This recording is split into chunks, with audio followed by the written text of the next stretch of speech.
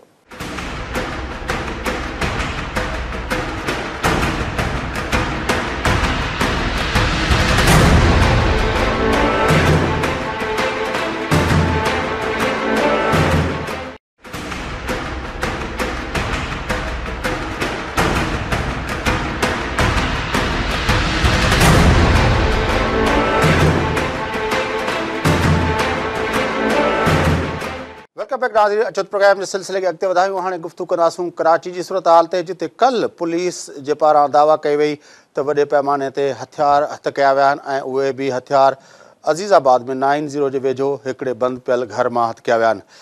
کراچی کے حوالے سے کافی عرصے کا وٹھی نیٹو کے ٹینکر گم تھن کی گفتگو تھی رہی. نیٹو توڑے جو انہوں نے تردید کر چڑی. ان سجے پس منظر نامے تے گلائیں تھا. اساں ٹیلی فون لائن تے موجود ہیں ملک جا سینئر صحافی نامیرا تجزیہ نگار جناب طلعت حسین صاحب. طلعت حسین صاحب السلام علیکم.